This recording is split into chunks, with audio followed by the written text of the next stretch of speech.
अस्सलाम वालेकुम everyone, welcome to समा podcast. This is Meerab Zeeshan. ऐसा पाकिस्तान ने आज एक काम करके दिखाया नाजरीन कि आप कह लें कि T20 की हिस्ट्री में कभी भी नहीं हुआ। ठीक है, और पाकिस्तान हमेशा वो काम करता है जो कभी भी नहीं हुआ होता। हमें इस बात पे हमेशा से बहुत फ़ख्र है। तो बात करते हैं आयरलैंड और पाकिस्तान के मैच की। यानी कि T20 की हिस्ट्री में आज तक पाकिस्तान आयरलैंड से हारा नहीं था, लेकिन पाकिस्तान ने कर दिखाया। अपनी बेस्ट स्ट्रेंथ के साथ, अपनी बेस्ट टीम के साथ पाकिस्तान गया और जनाब हमारे मोहसिन नकवी साहब भी वहाँ पर गए।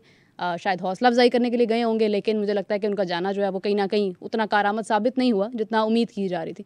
तो पाकिस्तान कल का मैच हार गया। अब बात की जाए कि क्यों हारा, कैसे हारा, कहाँ गलती की, कहाँ जो है वो सिलेक्शन में खराबियाँ की, तो मैंने सोचा कि क्यों ना समा टीवी से अपनी फाख्ता को बुलाया जाए और पूछा जाए कि क्या खबरें हैं अंदर की, क्योंकि भाई हम तो बातें कर करके थक गए। तो वेलकम टू कादिर ख्वाजा साहब। अस्सलाम वालेकुम। वालेकुम अस्सलाम। कादिर ख्वाजा साहब, उम्मीद है आप खैरियत से होंगे। अल्हम्दुलिल्लाह, शुक्र अच्छा, अल्लाह का। मैच जब देखा और उसके बाद एंड पे आके लग रहा था कि शायद कहीं ना कहीं पाकिस्तान जो है वो नाखून से बातें जीत ही जाए, तो उसके बाद जब हार गया तो क्या सूरत हाल थी, क्या सिचुएशन थी आपकी? देखिए, इस दफ़ा तो शुक्र है अल्लाह का कि किसी कोचिंग स्टाफ के किसी बंदे को कुछ नहीं हुआ, क्योंकि आपको याद होगा 2007 में बॉब वुलमर हमारे कोच होते थे। जो वर्ल्ड कप था उसमें जब हम आयरलैंड से हारे थे और उस वक़्त उनके बाद जो है उनकी लाश ही सामने आई थी।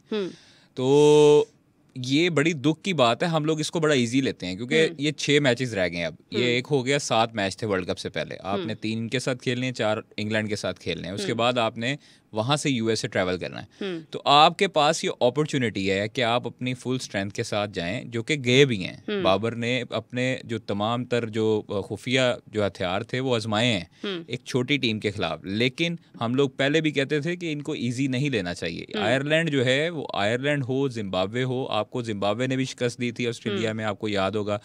तो उस वक्त हम लोग ये छोटी टीमों के खिलाफ उन जैसा खेलते हैं, बड़ी टीमों के साथ उनके हिसाब से खेलते हैं। तो हमें छोटी टीमों के साथ भी उसी तरह प्लान के साथ जाना चाहिए और बड़ी टीमों के साथ भी उसी तरह जाना चाहिए। 182 छोटा टोटल नहीं था, हालांकि छोटा ग्राउंड था। उनकी इतनी खास, देखे पिच में इफ्तिखार अहमद की वीडियो आ जाइए। पिच में शुरू में जो है वो स्विंग था, सीम था, जब रिजवान और साइम आए। सबसे पहले बात है मेरे कि जब हम तजर्बे करते हैं ना वर्ल्ड कप से पहले, और वर्ल्ड कप में भी तजर्बात हमने देखने को मिले कि नवाज से हमने आखिरी ओवर करवा दिया।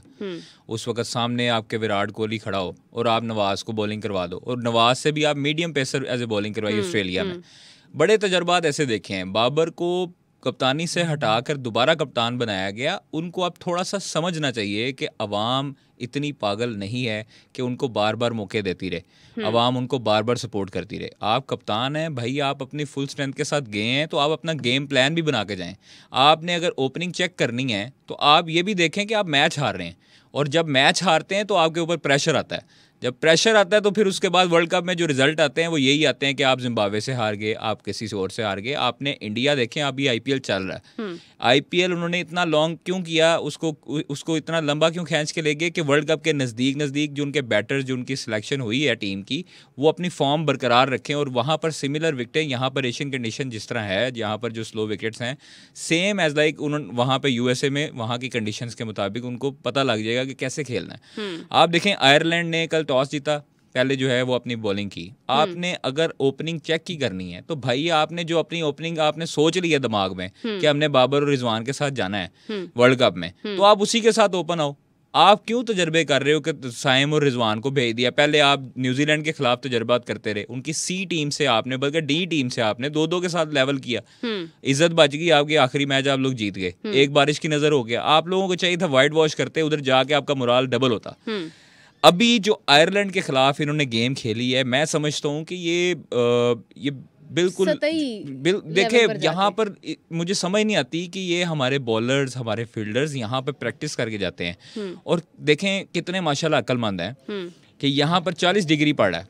जो मैनेजमेंट है और कप्तान है वो ये नहीं समझती कि यहाँ पर 40 डिग्री में वो प्रैक्टिस कर रहे हैं। हमारा जो है वो हर मर्तबा यही रहा है कि खुदा ना खास्ता हम लोग जो बड़े टूर्नामेंट होता है उससे पहले 4-5 प्लेयर इंजर्ड करवा बैठते हैं।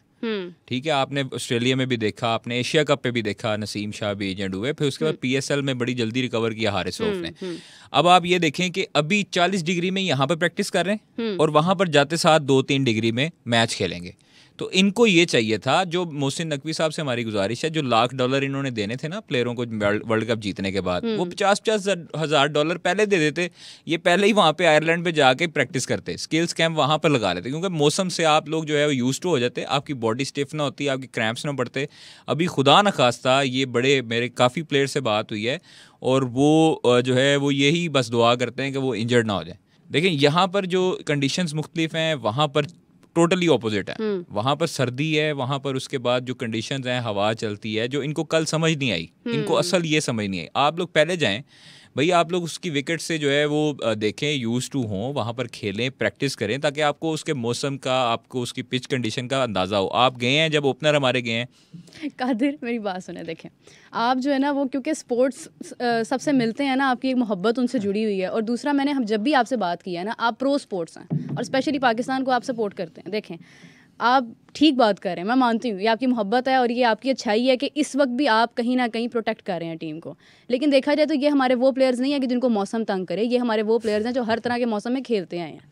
यही टीम है जो हर मुल्क में हर तरह की ग्राउंड में जाके खेलती है, और इस टीम ने अभी जून के महीने में यूएसए जाके खेलना है, न्यूयॉर्क में, ठीक है। उधर भी माशाल्लाह तो बहुत इनको गर्मी उस ग्राउंड का तो फिर पता ही कुछ नहीं है। और बात की जाए अगर यहाँ की ट्रेनिंग की, यहाँ पे इन्होंने ट्रेनिंग की, सब कुछ किया, ठीक है। इन्होंने ट्रेनिंग अगर इनको पता था ज़ाती तौर पर, अभी तो अब आप बात कर रहे हैं, ठीक है, बीइंग अ रिपोर्टर आप ही बात कर रहे हैं, वो क्या बीइंग अ कैप्टन या बीइंग अ प्लेयर ये बात नहीं सोच सकते थे कि हम लोग यहाँ पर इस डिग्री पे हम खेल रहे हैं तो हमें जाना है वहाँ पे, और अगर वो डिमांड करें तो क्या, मुझे नहीं लगता कि पीसीबी उन्हें नहीं की रिफ्यूज किसी कर ने भी सकता है। डिमांड, और कोई नहीं ये चाहता था कि वहाँ पर जाके जो है ना वो पहले से ये खेलें, वहाँ चले। यहाँ पर लाहौर में थी, क्योंकि उससे पहले जो था वो पीएसएल चल रहा था, रमज़ान आ गया, काकूल कैंप लग गया, तो लोग ना प्लेयर्स जो थे वो थोड़ा इरिटेट थे, काफ़ी बिजी शेड्यूल था, फैमिली के साथ टाइम नहीं था। यहाँ पर ख़ास तौर पर उनको ये एज था कि चलो यार यहाँ पे जो है वो घर जाने की इजाज़त थी, हम लोग घर जा सकें, हम लोग फैमिली के टाइम गुजार सकें, क्योंकि अभी आगे जो है वो इन्होंने तकरीबन 1.5 महीना 2 महीने बाहर ही रहना है। अभी इंग्लैंड है, फिर उसके बाद यूएस है, फिर वेस्ट इंडीज़ है, तो इसलिए थोड़ा सा माइंडसेट में आता है। लेकिन जो कल की परफॉर्मेंस रही है ना, उसकी वजह से मेरा तो दिल नहीं करता अब जो है ना वो इनसे होप लगाने का। लेकिन हम लोग चूँकि एज ए पाकिस्तानी, मैं हमेशा देखें, एक होप जो है ना वो आपको रखनी चाहिए और आपको पॉजिटिविटी फैलानी चाहिए। नेगेटिविटी को आपको थोड़ा सा इग्नोर करके पॉजिटिविटी, ये वही प्लेयर हैं जिन्होंने काफ़ी हद तक मैचेस हमें जितवाए हुए हैं, ये वही प्लेयर हैं। कोई किसी का मास्क नहीं पहन के आया हुआ, कोई किसी की शक्ल जो है ना उसको प्लास्टिक सर्जरी नहीं करवा के आया हुआ। हमने उसको ऑस्ट्रेलिया में भी देखा, हमने एशिया कप में भी देखा, हमने इंडिया में भी देखा कि उनकी परफॉर्मेंस क्या रही है। ये प्लेयर नसीम शाह, शाहीन शाह अफरीदी, शाहीन से मुझे ये तवक्को है कि शाहीन का जो बॉल है ना, जो पहले वाला शाहीन था, जो बॉल जो शुरू के नए गेंद से वो करता था, स्विंग करता था, वो अब वापस आना शुरू हो चुका है, उसकी रिदम, उसकी स्पीड। नसीम का भी अल्लाह का शुक्र है कि बड़ा स्विंग होता है, लेकिन हमें सिर्फ और सिर्फ तवज्जो जो है ना वो शादाब खान पर भी देनी चाहिए। शादाब खान काफ़ी अरसे से जो है वो परफॉर्मेंसेस नहीं दे पा रहे। इसमें क्यों उन्हें ले जाना इतना जरूरी? देखिए ये मुझे चीज़ समझ नहीं आती है कि आपके पास अगर लॉर्ड में हैं उसामा मीर है, आपके पास मेहरान मुमताज़ है, आपके पास दूसरे जो स्पिनर्स हैं वो भी हैं। शादाब चूँकि देखें, जो बाबर को हम पूछते हैं, बाबर हसन अली के बारे में भी यही कहते हैं कि सीनियर है, नो डाउट वो सीनियर है, उसने परफॉर्मेंस इंडिया में भी दी है, सबसे अच्छी बॉलिंग हसन अली ने की है वहाँ पर। तो अगर एक्सपीरियंस है तो शादाब को खुद भी देखें, उनके जो फादर इन लॉ हैं वो सकलैन मुश्ताक हैं। अब सकलैन मुश्ताक उनको बेहतर समझा सकते हैं किसी और कोच के जरिए। और मैंने उनसे सवालात भी पूछे, मैंने उनको कहा कि सकलैन भाई आपको समझाते हैं, आपको ये पीएसएल में जब इंटरव्यू लिया तो उनका ये कहना था कि मैं अपना फ़ोन पे उनसे राब्ते में रहता हूँ, उनसे पूछता हूँ फ़ोन में और फिज़िकली तौर पर एक सीखने में उनको अपनी देखिए उनकी बॉडी बैंड नहीं होती है, जिसकी वजह से मैंने सकलैन भाई से पूछा था कि उनको क्या मसला है, और वो एक तजर्बाकार लेजेंड है, उन्होंने फौरी बता दिया था कि इसकी बॉडी बैंड नहीं होती। तो मेरा ये सवाल है कोचिंग स्टाफ से कि बॉडी उसकी बैंड करवानी किसने? अगर शादाब को प्रॉब्लम आ रही है, 4 ओवरों में 54 लग रहा है विदाउट एनी विकेट और रन्स कंसीड हो रहे हैं बैटिंग में, पीएसएल और जो लीग्स और इंटरनेशनल क्रिकेट है ना मीरा, वो बड़ी डिफरेंट है। अच्छा, लीग से एक बात और मैं करना चाहूँगी। आज़म खान उनके ऊपर काफ़ी बात होती है, कभी उनकी बॉडी के बारे में बात होती है, कभी फिजिक के बारे में, कभी टेक्निक के बारे में। आज़म खान ने चूँकि पीएसएल में बहुत अच्छा परफॉर्म किया, ठीक है, पीएसएल भी 20 ओवर्स का होता है, कुछ ज़्यादा कोई डिफरेंट बात तो नहीं है, ठीक है, उसमें भी इंटरनेशनल प्लेयर्स भी होते हैं। आपने उनके खिलाफ अच्छा परफॉर्म किया, एंड पे आके इन्होंने बड़ी अच्छी परफॉर्मेंस दी है, फिर बदकिस्मती से हमारे प्लेयर्स जो हैं उनको नज़र भी लग जाती है, बीमारी का शिकार भी हो जाते हैं। अब आज़म खान क्योंकि कल देख के लग रहा था कि शायद कहीं ना कहीं फिट नहीं है, या उन्हें इंटरनेशनल प्रेशर आ जाता है, और ये चीज़ें जानने के बावजूद आप आज़म को क्यों लेकर गए हैं फिर। आप बिल्कुल ठीक कह रही हैं। अभी ये न्यूजीलैंड सीरीज में भी बाहर हुए थे आजम खान, और इंजरी हुई थी उनको। प्रॉपर जो फिट प्लेयर होता है वो आपको नजर आ जाता है। आपको चाचा इफ्तिखार जो है वो नजर आते हैं खेलते हुए। वो खेलता है, वो 13-14 गेंदों पर 40-50 करने की अहलियत रखता है और वो नजर भी आता है। शाहीन की इंटेंट शो करती है कि वो मारने की नीयत से आया, टीम के लिए खेल रहा है। ऐसे ही आपने कल का मैच देखा है ना, कप्तानी जाने के बाद तो मुझे लगता है कि ऐसी उनकी फॉर्म वापस आई है। नहीं, मैं आपको एक बात बताऊं, ये भी बड़ा प्रेशर होता है। अब वो रिलीफ में होगा इस टाइम पे, उसको कोई प्रेशर नहीं होगा, उसको सिर्फ अपनी परफॉर्मेंस होगी। ऐसे ही एक कप्तान के ऊपर 11 और 15 जो स्क्वाड होता है उसकी जो है वो जिम्मेदारी होती है, उसका प्रेशर होता है। ग्राउंड में जो है क्राउड का प्रेशर होता है, आपके पूरे 22-23 करोड़ अवाम का प्रेशर होता है। आप जब इंडिविजुअल एज ए प्लेयर खेल रहे होते हैं ना, आपके ऊपर प्रेशर ये होता है कि मैंने अपनी 4-5 विकेटें लेनी है, मैंने अपने रन्स करने हैं, टीम के लिए रन्स करने हैं। बिल्कुल ऐसे ही। कप्तान और प्लेयर इंडिविजुअल में ये फर्क है। लेकिन मैं समझता हूँ कि शादाब खान देखिए तजर्बाकार जरूर है, बहुत अच्छा खिलाड़ी है, बहुत अच्छा इंसान भी है।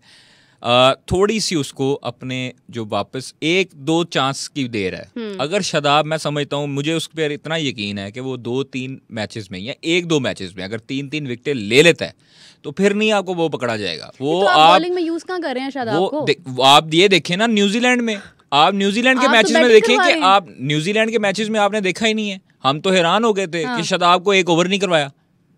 तो मतलब आप शादाब को ये कंसीडर कर रहे हो कि वो बैटिंग ऑलराउंडर है, कि आपके पास कोई भी नहीं है। आप इमाद वसीम को ऊपर भेजें, इमाद वसीम को ऊपर भेजें, वो इतना अच्छा ऑलराउंडर है और बॉलर भी है, उसको आप यूटिलाइज नहीं कर रहे।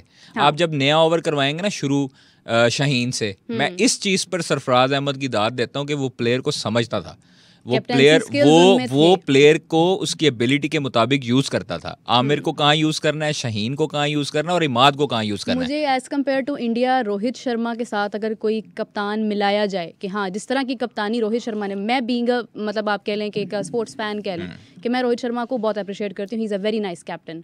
उनकी निस्बत अगर दी जाए तो Sarfaraz Ahmed was an excellent captain. मैं मीरब उनसे ज्यादा बेहतर समझता हूँ। बिल्कुल, मैं सरफराज को MS धोनी के बराबर का समझता हूँ कप्तान, उसकी ज़हनियत, उसकी काबिलियत के मुताबिक। क्योंकि MS धोनी भी उसको पता था कि जडेजा को कहाँ यूज करना है, उसको पता था कि मैंने इसको इस दूसरे बुमराह को कहाँ यूज करना है, उसको पता था कि मैंने अपने जो बॉलर्स हैं उनको कहाँ पे यूटिलाइज करना है, कहाँ पे बैटर को यूज करना है। ये चीजें समझाने वाली किसका काम है?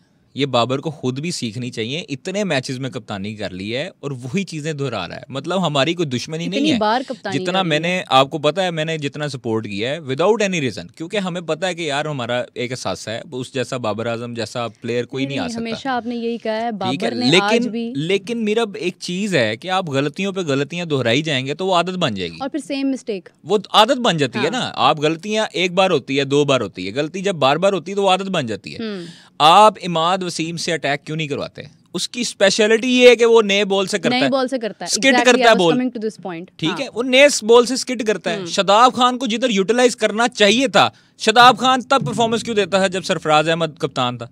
बिल्कुल बिल्कुल वैलिड क्वेश्चन है ना, एक आम पब्लिक का भी यही सवाल है। सरफराज अहमद की कप्तानी में इमाद वसीम विकेटें क्यों लेता था, आमिर क्यों विकेटें लेता था? भाई उसको फील्ड प्लान उसी तरह देते थे, वो फील्डर वहां पे खड़ा करके देता था सरफराज, और उनको कहता था कि यहाँ पे बॉल करो। अच्छा, ये जो आपने बात की है ना, इसने मुझे थोड़ा सा मतलब जरा हिलाया कि यू आर वेरी राइट कि आपने इमाद को और आमिर को आप वापस लेकर आए हैं जस्ट बिकॉज कि आपके पास आप कहते हैं कि नहीं थी। अच्छा, मैं आपको एक और खबर दूं? बिल्कुल जरूर दें। बड़ी खबर दूं? दें जी दें। इमाद वसीम और आमिर को सिर्फ और सिर्फ वर्ल्ड कप के लिए लाया गया। यानी कि इमाद और आमिर का सफर वर्ल्ड कप तक है जी। जो हमें जो फाख्ता ने और सोर्सेज ने बताया है वो ये है कि इमाद वसीम और आमिर, इन दोनों को वर्ल्ड कप के लिए लाया गया कि हमारे पास जो है ना वो पीछे तजर्बाकार और हमारे पास अच्छे बॉलर, बैट्समैन, ऑलराउंडर नहीं है। आप गौर करें कि डोमेस्टिक में जो लड़के परफॉर्मेंस देते हैं उनका इंटरनेशनल कैरियर नहीं है। इमाद आमिर के आने से तो आपके पास फर्स्ट क्लास में भी कोई प्लेयर मैं वही आपको अर्ज कर रहा हूँ कि आप ये देखें प्लेयर्स ने बड़ा अच्छा परफॉर्म किया। सर देखें, वो प्लेयर्स ने परफॉर्मेंस देते हैं लाहौर फैसलाबाद की विकेटों पे, वो बॉलर भी इसी तरह के लगे होते हैं ना, आपके बॉल भी वैसे ही यूज हो रहे होते हैं। आप मोस्टली देखें कि डोमेस्टिक में PSL में 3-3, 4-4 सेंचुरी मारने वाला प्लेयर 20-30 रन नहीं बना सकता इंटरनेशनल में। ऐसे ही है। इंटरनेशनल क्रिकेट की 150 और PSL की 500 इसके बराबर होता है। तो आपके यंग प्लेयर्स में आमिर जमाल था, फिर आप उसके साथ आमिर जमाल थे, लेकिन उसको कंसीडर नहीं किया जाता। उसको कहा जाता है कि आप टेस्ट के बॉलर हैं, टेस्ट के ऑलराउंडर हैं। ऐसा नहीं है, आपको पता है रिसेंटली आमिर जमाल मैं आपको बता रहा हूँ, उनको मैसेज दिया गया है। हाँ, उनको मैसेज दिया गया अपनी प्रोफाइल पे अपनी एक वीडियो लगाई है सर, उनको मैसेज दिया गया है कि आप टेस्ट तक महदूद हैं। आपने एहसानुल्लाह को बेड़ा गर्क कर दिया। वैसे उसने खुद भी अपना किया, उसने खुद किया, लेकिन आप लोगों ने ज्यादा किया, पीसीबी ने, जो पुराने डॉक्टर साहब थे, ठीक है। हम लोगों ने हाईलाइट किया। मोहसिन नकवी साहब इस मामले में, मैं कहता हूँ उस बंदे की दाद है कि वो सुनता है हर बंदे की, और वो जो है उस पे मेरिट पे फैसला करते हैं।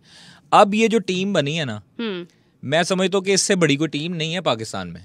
मेरा जो हमारे पास बॉलिंग है ना, उसमें आमिर है, नसीम शाह है, शहीन शाह अफरीदी है, हारिस रऊफ है। जमान खान को आपने पिक नहीं किया अनफॉर्चुनेटली। जमान खान का बनता था, क्योंकि वो यॉर्कर्स और आपके डेथ ओवर्स में आपको जितवाने वाला बॉलर है। वसीम जूनियर को आपने कैरी किया 3 साल, खिलाते रहे, उसके बाद आपने छोड़ दिया। अब्बास अफरीदी साहब की एंट्री हुई है, अब्बास अफरीदी को आपने कल का मैच दिया।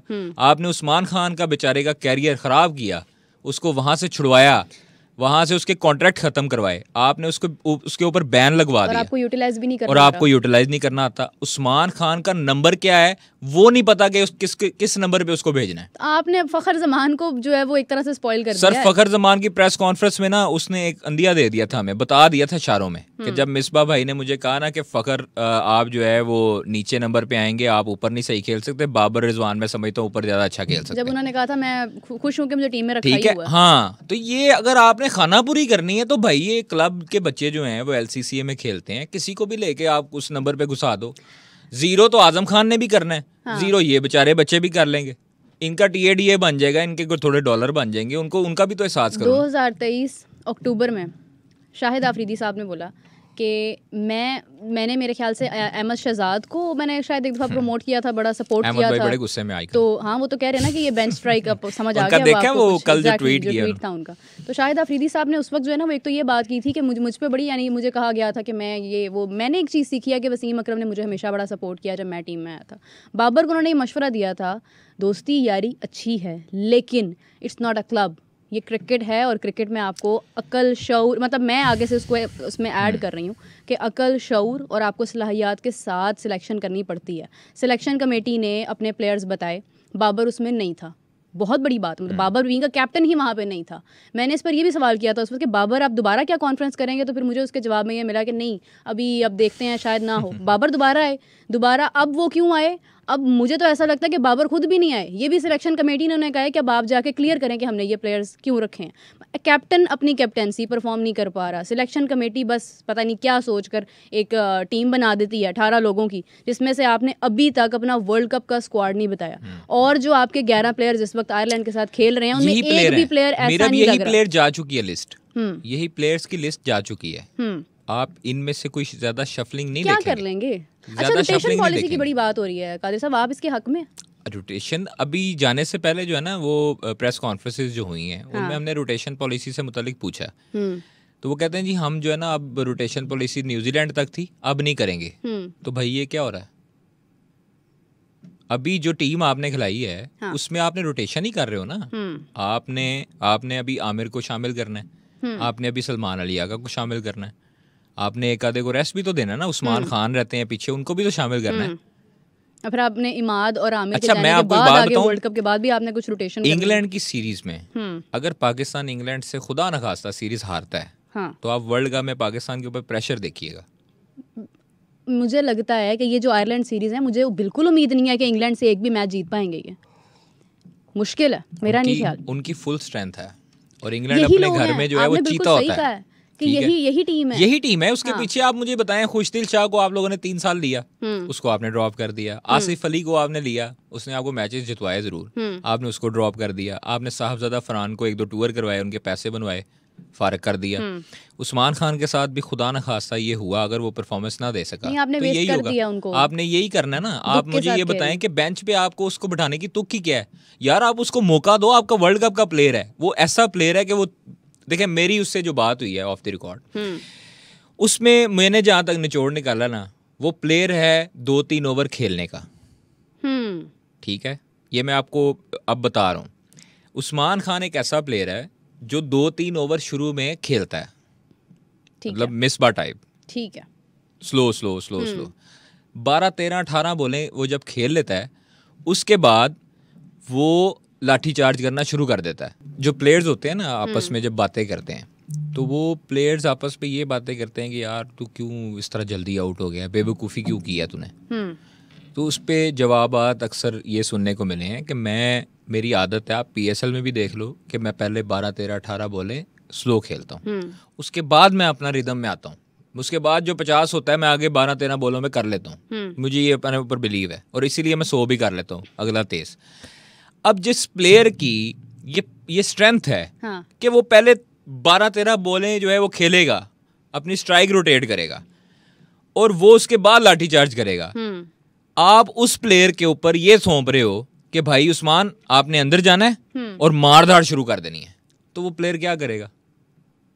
सिंपल सा क्वेश्चन है कि आप प्लेयर की एबिलिटी और स्ट्रेंथ ही खत्म कर दोगे और उसको कहोगे अंदर जाते साथ ही आपने जो है वो 2-3 गेंदों पर चौके छक्के लगाने शुरू कर देने हैं, तो वो कैसे, वो आउट नहीं होगा तो क्या होगा? इसमें उस्मान खान का कोई कसूर नहीं है, इसमें कसूर है टीम मैनेजमेंट का, बिल्कुल ऐसे ही है, कोचिंग स्टाफ का, जो किसी प्लेयर को समझ ही नहीं रहे। वैसे हमारी टीम तो बहुत अच्छी है सर, टीम के लड़कों पर मुझे कोई शक नहीं, मुझे ये प्लेयरों पर कोई शक नहीं है। हमारी team management, Wahab Riaz senior team manager है, वहाब रियाज इनपुट नहीं दे सकता इतनी खास, ये कोचिंग स्टाफ का काम होता है। टीम मैनेजमेंट जो है ना वो उसमें कोचिंग स्टाफ का ये काम है कि अब जो है वो गैरी क्रिस्टन आए, वो इंग्लैंड में ज्वाइन करेंगे, अभी बैनरी वो IPL पुगता रहे हैं, इसलिए वहाँ से आके यहाँ पे आके पता चले वो भी कहें कि नहीं, मेरे बस का रोग नहीं है, ठीक है, वो इनको सीधा कर लेगा। अल्लाह वो कोई ऐसे भी 2013 में वो भी भूल 2013 में बिगड़े भारतीय सूरमाओं को सीधा कर सका था ना और वर्ल्ड कप जितवा सका था, तो वो इनको भी सीधा करेगा। पाकिस्तान का एक बहुत बड़ा मसला ये है कादिर साहब कि हमारे पास जो प्लेयर्स हैं ना, इनकी जब इंजरीज होती हैं, इनका मेडिकल चेक नहीं होता उस तरह से जिस तरह से होना चाहिए। उसकी रीज़न मैं आपको बता देती हूँ कि हमारे पास बैकअप नहीं है। हमारा प्लेयर बीमार हुआ, हमने उसको ठीक करने की पूरी कोशिश की और उसके बाद हमें उसके मुकाबले में कोई मिल नहीं रहा तो हमने उसी को यूज़ कर लिया। हार्दिक पांड्या इंजर्ड हुआ, हार्दिक पांड्या की जगह जो है आपके पास अच्छा खासा बैकअप था, आप आगे चले हैं और स्टिल आप चले हैं, उसके बाद वो वापस आया मैच फिट होकर। किसी भी टीम में ऐसा नहीं होता जैसा पाकिस्तान में हो रहा है। यहाँ पर जो है ना वो अब चीज़ें थोड़ी सी बेहतर होंगी मेडिकल के हवाले से, मेडिकल के हवाले से करते हैं ना, ये सिर्फ नहीं, ये यहाँ तक करते हैं, मैं आपको बताऊं, नहीं मैं आपको बताऊं क्यों। हमने पिछली मरतबा भी कहा था एशिया कप में कि शहीन शाह अफरीदी को ये डॉक्टर सुहेल जो और एंड पार्टी है ये गलत लेके चल रही है, अपने साथ ट्रैवल करवा रही है। एट दी एंड शहीन को दुबई भेजा गया, उसके बाद इंग्लैंड भेजा गया इलाज करवाने के लिए। तो आप पहले ही भेज दो भाई। आप 3 हफ्ते वर्ल्ड कप में भी की थी। हाँ, आप पहले ही भेज दो ना। 3 हफ्ते अपने पास क्यों रखा आपने? आपने बेड़ा गर्क कर दिया एक बॉलर जिसका आगे वो करियर है, अभी नौजवान लड़का है वो, माशाल्लाह बड़ा अच्छा परफॉर्मर है। इस सीरीज में ना आयरलैंड में मुझे तो लगता है कि हमने, लेकिन अब मुझे लगता है कि इंशाल्लाह ताला इनकी गैरत जागेगी और ये 2-1 से सीरीज जीतेंगे। क्या फर्क पड़ता है कादिर साहब? अब आगे पूरे मैचेस भी जीत जाते हैं तो क्या फर्क पड़ता है? 2-1 जीतेंगे ना सीरीज। फिर आगे इंग्लैंड जब सीरीज आप जीत के जाते हो ना तो आपका मोराल बुलंद होता है, चाहे आप कीनिया से जीतो चाहे आप न्यूजीलैंड से आखिरी मैच जीत के आए हैं ये। अगर अभी आखिरी मैच जीत के आए ना, नहीं मैं आपको बताऊं, आखिरी मैच जीत के आए, उधर जाके ओपनिंग पेयर चेंज कर दिया, उधर जाके सारे चेंज कर दिए। तो भाई यही तो मैं कह रहा हूँ कि तजर्बा ना करें। ओपनिंग पेयर जो इन्होंने चेंज किया है, मेरी अपनी मुझे लग रहा था ऐसा कि रिजवान अभी भी फिट नहीं है, ठीक है। कल उनकी बॉडी जो बंदा क्रिकेट समझता है वो समझता है कि वो ठीक नहीं है, ठीक है। उसके बाद आपने रिजवान को मतलब आपने साइम के साथ आपने किया और उसके बाद चले बाबर ने अच्छा खेला, ठीक है, साइम ने भी अच्छा खेला, 2-3 ही प्लेयर्स हैं जो कल जिन्होंने कल परफॉर्म किया। अब स्टैट्स के ऊपर आ जाते हैं थोड़ा सा। बाबर ने तकरीबन जो है मेरे ख्याल से 4000 के करीब रन किए अपने T20 में, जो उनके मेरे ख्याल से 17 मैचेस हैं और उनका स्ट्राइक रेट भी ज़्यादा है, उनका जो है वो एवरेज भी ज़्यादा है। दूसरी तरफ जो प्लेयर ऑफ द मैच बना है कल आयरलैंड की तरफ से, ठीक है, उनके तकरीबन 10 T20 मैचेस हैं और उन्होंने हार्डली मेरे ख्याल से 2200 से ऊपर कुछ वर्ल्ड क्लास बॉलिंग को खेल रहा है, ठीक है, स्ट्राइक रेट भी कम है और उनकी वो। आपके उस प्लेयर ने 77 रन्स कल किए हैं और आपका कप्तान आपका बाबर आजम जो आप कहते हैं कि गोट है, कोहली के मुकाबले पे है, उन्होंने कल अपनी हाफ सेंचुरी पूरी की, उसके बाद पता नहीं क्या हो गया। देखिए जब आप देखिए आप जब 40-45 गेंदें खेल लेते हो ना, उस वक्त आपको हार्ड बॉल नहीं नजर आता, उस वक्त आपको सियालकोट का बना फुटबॉल नजर आता है। मैं आपको सही बता रहा हूँ, हम लोग चूंकि क्रिकेट खेलते हैं, हार्ड बॉल में आप 20-30 गेंदें आप खेल लेते हो ना, उसके बाद आपको बॉल ऐसा क्लियर नजर आ रहा होता है कि आप कहते हो कि जिधर मर्जी इसको टांग लगाओ, छक्का लगा दो। बाबर ने 57 किया, 40 प्लस 45 प्लस बॉलें खेली और स्ट्राइक रेट 133 का। आप दूसरी तरफ साइम अयूब को देखो, शुरू में वो भी थोड़ा स्ट्रगल कर रहा था, बॉल आ रहा था, सीम हो रहा था, विकेट बॉल है ना, वो उनका स्टाइल है ना, विकेट भी जा रहा था, भी करते हैं आजकल सबसे। 45 स्कोर जो है उन्होंने किया, लेकिन तेज किया। आप मुझे सबसे ज्यादा खुशी ये है कि इफ्तिखार अहमद जो है ना नीचे से, अगर वो ना स्कोर करते तो ये हमें मैक्सिमम 155 160 तक रहना था। एग्जैक्टली। ठीक है, उनका स्कोर ही हमें बचा गया और उनकी तेज जो है वो छक्के जो के वो बचा गए। आप नीचे आजम खान की बात करें, आजम खान का आपने जिक्र किया था। लोग ना आजम खान नो डाउट बहुत टैलेंटेड और बहुत उसने मेहनत की है, ऐसे कोई पाकिस्तान में नहीं आता, चाहे उसके वालिद साहब साबिक कप्तान थे, चाहे जो मर्जी था, मेरा हर बंदे का भी नहीं आता, ये बड़ा टैलेंट होगा, सारा कुछ एक अपॉर्चुनिटी की बात है ना। आजम खान अच्छा प्लेयर है, उसके स्किल्स अच्छे हैं, सब कुछ अच्छा है, लेकिन दूसरी तरफ उन प्लेयर्स के साथ कितनी बड़ी ज्यादती होती है कि जो अपनी फिटनेस भी ठीक रखते हैं, जो अपनी स्कोर मेंटेन रखते हैं, स्ट्राइक रेट, डोमेस्टिक में परफॉर्मेंसेस देते हैं, 4 डे खेलते हैं, 1 डे खेलते हैं, T20 खेलते हैं और उसके बाद रन्स के अंबार लगाते हैं और उसके बाद वो साइड लाइन हो जाते हैं। ये थोड़ी सी ज्यादती। आजम खान को हमेशा से क्रिटिसाइज ये किया गया है कि आप लीग्स के प्लेयर हैं, आप CPL में जाते हैं, BPL में जाते हैं, आप PSL में जाते हैं, आप PSL में जाते हैं, 100 कर देते हो, 50 कर देते हो, लंबे लंबे छक्के मारते हो, West Indies Caribbean Premier League खेले जाते हो, उधर मार देते हो। इंटरनेशनल में आप उनका रिकॉर्ड देख लें, उनको जब जब चांस दिए, हाँ वो उनका आगे से बयान है, वो ये कहते हैं कि मुझे प्रॉपर चांस नहीं दिया जाता, मुझे मुतवातर मैचेस नहीं दिए जाते। मुतवातर को क्या करें आप, जब एक मैच में आप उनका गिला सुने ना, आप उनका गिला सुने, वो कहते हैं कि मुझे मुतवातर मैचेस नहीं दिए जाते। मोहम्मद हफीज का उन्होंने अभी बयान, ये ऑस्ट्रेलिया सीरीज में याद होगा आपको, न्यूजीलैंड सीरीज में जब इन्होंने गए थे तो उधर भी इन्होंने बयान दिया था कि मुझे एक मैच मिला, बाहर बैठा दिया, मैं क्या करता। आपको याद है उन्होंने बड़ी गुस्से का इजहार किया था कि गोरे कोचेज जो हैं वो हमारी बात सुनते हैं, ये लोकल कोचेज बात ही नहीं सुनते। ऐसी है ना, तो ये चीजें फिर किसने कवर अप करनी है? आपकी परफॉर्मेंस होगी भाई, आपको तो हमेशा जब चांस दिया गया उस वक्त देखें, वर्ल्ड इंटरनेशनल लेवल पे ना एक मैच चांस वाला होता है, 10 मैच नहीं होते। आपको 2 से 4 से 5 से 6 सीरीज मिल गई भाई, आपने एक मैच में भी नहीं अच्छी परफॉर्मेंस दी। आप इतने सालों से टीम के साथ हैं। अच्छा, मैं एक बात मैं कहना चाहती हूँ तमाम व्यूअर्स को कि उनकी जो एक फिजिक है ना, that is not the issue. ठीक है, Rohit Sharma was being criticised about his body and all, ठीक है, लेकिन ही परफॉर्म्ड। दूसरी तरफ हमारे पास अगर आप हम पास्ट में चले जाए ना, तो हमारे जो इंजमामुल हक साहब थे, उनके बॉडी शेमिंग होती रही है, लेकिन ही वाज अ परफॉर्मर। उन जैसा परफॉर्मर हमें आज तक नहीं मिला। Your weight, your physique is not the problem in cricket. Ranatunga देख लो, जयसूर्या देख लो, बल्कि थे ना, मैथ्यू हैडन देख लो, वो भी बल्कि था, वेस्ट इंडीज के देख लें आप, वो भी बल्कि थे, लेकिन भाई परफॉर्मेंस देते हैं। आपकी सब तनकीदें दम तोड़ जाती हैं जब आप जो है परफॉर्मेंस देते हो। आपको कोई मोटा नहीं कहेगा, आपको कोई पर्ची नहीं कहेगा, आपको कुछ भी कोई नहीं कहेगा जब आजम खान ग्राउंड में आएगा और 17-18 गेंदों पर, जिससे आजम खान से ये तवक्को की जाती है कि वो 17-18 3 ओवरों में 50 करे।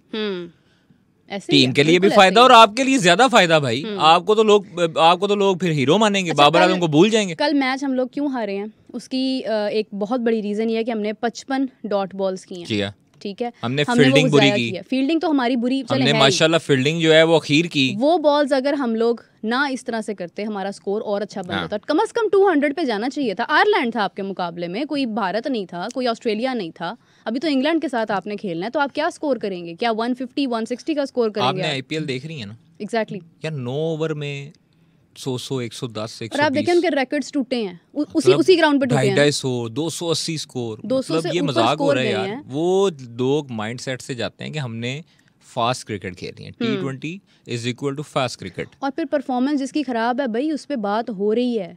रोहित शर्मा भाई, आप KL राहुल को देख लो। हाँ, उसके मालिक ने झाड़ा है कि नहीं झाड़ा? वो तो एक मैटर ही सारा किया, समझ लें। हाँ, सारा किया, करते हैं, हार्दिक सुनते भी। पांड्या पे तनकीद हुई, रोहित शर्मा पे तनकीद हुई, विराट पे इवन होती रही है कप्तानी के हवाले से। जब RCB के कप्तान थे तो ये चीजें बख्शने वाली नहीं है। अवाम जिसके हाथ में मोबाइल और जिसको सेंस है क्रिकेट की, वो नहीं बख्शता भाई। वो आपका कोई सगा नहीं है, आपका कोई चाचे का पुत्र नहीं है कि आपको वो छोड़ दे। आपको जस्टिफाई करनी पड़ेगी अपनी परफॉर्मेंस। आपको ग्राउंड जो 22 यार्ड का जो आपको मिलती है, पिच ग्राउंड मिलती है, पिच मिलती है, उस पे आपने अपनी कदम जमाने हैं, आपने परफॉर्मेंस देनी है। बिल्कुल ऐसे ही। आपने ये नहीं कहना कि मैं जो है वो बाबर आजम का दोस्त हूँ, तो मैं अगले मैच में दोबारा खेलूंगा। ये नहीं होता। आप जो सोशल मीडिया जो है ना, वो उसमें 1 सेकंड लगता है और आपके सारे चटे चटे रिकॉर्ड खोल कर आ देते हैं। ऐसे ही है। आपने अबरार अहमद को अभी यूटिलाइज नहीं किया, ठीक है, अबरार आपके पास है, आप उसको कब करेंगे? आप आगे फिर शदाब के साथ जाएंगे। इब्रार को बेसिकली ये क्या करना चाहिए? इब्रार मतलब वो कहाँ पर खेलें, किस तरह से खेलें? देखें, उसकी अभी फिलहाल इमाद के साथ जगह बनती है, शदाब के साथ। मतलब शदाब उसको, शदाब को शाहीन भी नया बॉल खेलता है। नहीं, शदाब को जो है वो करें डाउन, और शदाब की जगह पे बॉलिंग करें ना मिडिल ओवर्स में। आप उसको लगवाएं 7वें 8वें ओवर पे लगवा दें, 8वें 9वें ओवर पे इब्रार को दें। इब्रार की गेंदें वहां पर आप उनको नुकसान पहुंचाएंगी इंग्लैंड और आयरलैंड को। ये इनको पता ही नहीं है कि वो इतना तेज बॉल करता है और वो पढ़ने ही नहीं देता बॉल। इमाद वसीम को आप नए बॉल के साथ शाहीन के साथ लगाओ। बिल्कुल ऐसे ही है। मतलब या आप नए बॉल के साथ इमाद को लेके जा सकते हैं या शाहीन। देखो, स्पिनर का बॉल है ना, स्पिनर का बॉल है, वो स्किट करेगा। आप उधर लगाओ पॉल स्टर्लिंग, आप ना फुड़ के तो फिर कहना।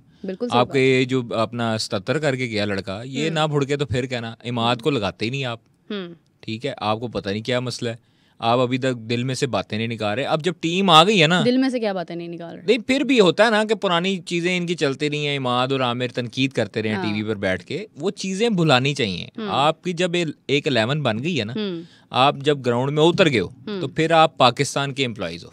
ऐसे ही है। आप अपने आप ना कप्तान जाती हैं और ना किसी के हैं। आप 25 करोड़ अवाम की नुमाइंदगी कर रहे हो, 11 लड़के। ऐसे ही आप अंदर जब ग्राउंड में जाओगे ना, तो 11 के 11 दिल से मुखलिस होके जाओगे, तो उस वक्त रिजल्ट्स भी आपके हक में अल्लाह ताला लाएगा।